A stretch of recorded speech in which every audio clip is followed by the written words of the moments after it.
За анх оюутан байх цагаас ас тэмцээн ингээд одоо ихтэй сургуулиудын хооронд явагдаж байлаа өсөг хэмжээнд.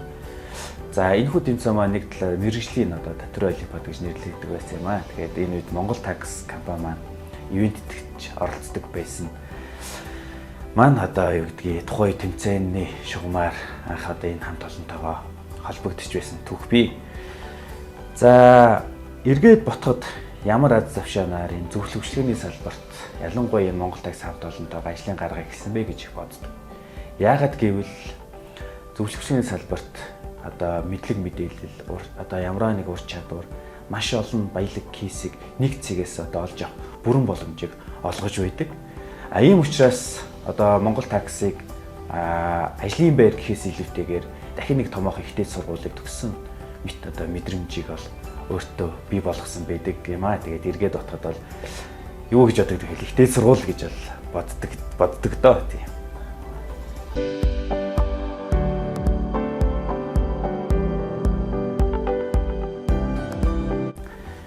За мэдээч одоо 100% дахиад одоо бүр илүү ярих юм бол 1000% бол нөлөөсөн.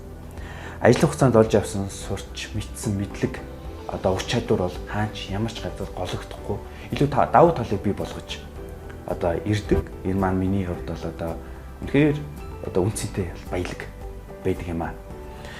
Монгол такст нарийн мэргэжлийн мэдлэгээс илүүтэйгээр багаар ажиллах чадвар, харилцааны чадвар, ямар нэгэн саад бэрхшээлийг одоо даван тулах, анализ хийх чадвар хамгийн гол нь бие даа өөрийгөө хөгжүүлэх чадварыг одоо энэ сайхан хамт олон болно.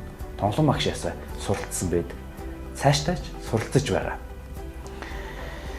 Тэгэхээр ингээд эргээд ботход одоо Монгол такс гэдэг компани маань энэ одоо баялагийг одоо надад одоо илүү их үнцэнтэйгээр ямар одоо эрдэнэсийг бий болгосон бэ гэж харахаар надад чөлөөтэй сэтгэх орон зай цаг хугацааг үнэхээр бүрдүүлж өгсөн байдагт бол маш их талархаж байдаг юм аа.